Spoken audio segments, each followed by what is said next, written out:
സുഭാഷിതങ്ങളുടെ പുസ്തകത്തിൽ നിന്നുള്ള വായന, അധ്യായം 11. കള്ളത്രാസ് കർത്താവ് വെറുക്കുന്നു, ന്യായമായ തൂക്കം അവിടുത്തെ സന്തോഷിപ്പിക്കുന്നു.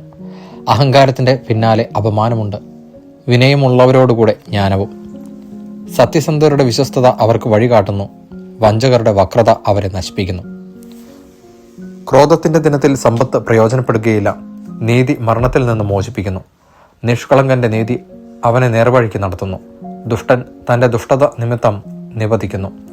സത്യസന്ധരുടെ നീതി അവരെ മോചിപ്പിക്കുന്നു, ദുഷ്ടരെ അവരുടെ അത്യാഗ്രഹം അടിമകളാക്കുന്നു. ദുഷ്ടന്റെ പ്രത്യാശ മരണത്തോടെ നശിക്കും, അധർമ്മിയുടെ പ്രതീക്ഷ വ്യർത്ഥമായി തീരും. നീതിമാൻ ദുരിതത്തിൽ നിന്ന് മോചിപ്പിക്കപ്പെടുന്നു, ദുഷ്ടൻ അതിൽ കുടുങ്ങുകയും ചെയ്യുന്നു. അധർമ്മി വാക്കുകൊണ്ട് അയൽക്കാരനെ നശിപ്പിക്കും, നീതിമാൻ വിജ്ഞാന നിമിത്തം വിമോചിതനാകും. നീതിമാന്മാരുടെ ക്ഷേമത്തിൽ നഗരം ആഹ്ലാദിക്കുന്നു, ദുഷ്ടരുടെ നാശത്തിൽ സന്തോഷത്തിന്റെ ആർപ്പുവിളി മുഴങ്ങുന്നു. സത്യസന്ധരുടെ മേലുള്ള അനുഗ്രഹത്താൽ നഗരം ഉത്കൃഷ്ടം പ്രാപിക്കുന്നു, ദുഷ്ടരുടെ വാക്കുനിമിത്തം അത് അധപതിക്കുന്നു. അയൽക്കാരനെ പുകഴ്ത്തിപ്പറയുന്നവൻ ബുദ്ധിശൂന്യനാണ്, ആലോചനാശീലമുള്ളവൻ നിശബ്ദത പാലിക്കുന്നു.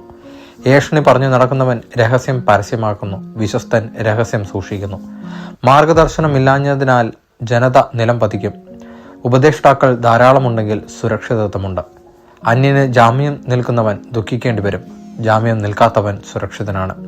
ശാലീനിയായ സ്ത്രീ ആദരം നേടുന്നു, ബലവാൻ സമ്പത്തും. ദയാശീലൻ തനിക്ക് തന്നെ ഗുണം ചെയ്യുന്നു, ക്രൂരൻ തനിക്ക് തന്നെ ഉപദ്രവം വരുത്തിവെക്കുന്നു. ദുഷ്ടന്റെ പ്രതിഫലം അവനെ വഞ്ചിക്കുന്നു, നീതി വിതയ്ക്കുന്നവന്റെ പ്രതിഫലം സുനിശ്ചിതമാണ്.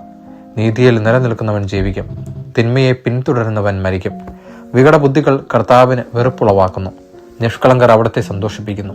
തിന്മ ചെയ്യുന്നവന് തീർച്ചയായും ശിക്ഷ ലഭിക്കും, നീതിമാന് മോചനവും. വകതിരിവില്ലാത്ത സുന്ദരി പന്നിയുടെ സ്വർണ്ണമൂക്കുത്തിക്ക് തുല്യാണ്. നീതിമാന്മാരുടെ ആഗ്രഹം നന്മയിലേക്ക് ചെല്ലും, ദുഷ്ടരുടെ പ്രതീക്ഷ ക്രോധത്തിലും. ഒരാൾ ഉദാരമായി നൽകിയിട്ടും കൂടുതൽ ധനികനാകുന്നു, നൽകേണ്ടത് പിടിച്ചു വെച്ചിട്ടും മറ്റൊരുവന്റെ ദാരിദ്ര്യം വർദ്ധിക്കുന്നു. ഉദാരമായി ദാനം ചെയ്യുന്നവൻ സമ്പന്നനാകും, ദാഹജലം കൊടുക്കുന്നവന് ദാഹജലം കിട്ടും. ധാന്യം പൂഴ്ത്തി വയ്ക്കുന്നവനെ ജനങ്ങൾ ശപിക്കുന്നു, അത് വിൽപ്പനയ്ക്ക് വയ്ക്കുന്നവനെ അവർ അനുഗ്രഹിക്കുന്നു. നന്മയെ ജാഗരൂകതയോടെ അന്വേഷിക്കുന്നവർ അനുഗ്രഹത്തെയാണ് അന്വേഷിക്കുന്നത്, തിന്മയെ തിരയുന്നവന് തിന്മ തന്നെ വന്നുകൂടുന്നു. ധനത്തെ ആശ്രയിക്കുന്നവൻ കൊഴിഞ്ഞു വീഴും, നീതിമാൻ പച്ചില പോലെ തഴയ്ക്കും. കുടുംബദ്രോഹിക്ക് ഒന്നും ബാക്കിയുണ്ടാവുകയില്ല, ഭോഷൻ വിവേകിയുടെ ദാസനായിരിക്കും. നീതിയുടെ ഫലം ജീവന്റെ വൃക്ഷമാണ്, അക്രമം ജീവനൊടുക്കുന്നു. നീതിമാൻ കഷ്ടിച്ചു മാത്രമേ രക്ഷപ്പെടുന്നുവെങ്കിൽ ദുഷ്ടന്റെയും പാപിയുടെയും സ്ഥിതി എന്തായിരിക്കും? ദൈവവചനമാണ് നാം കേട്ടത്.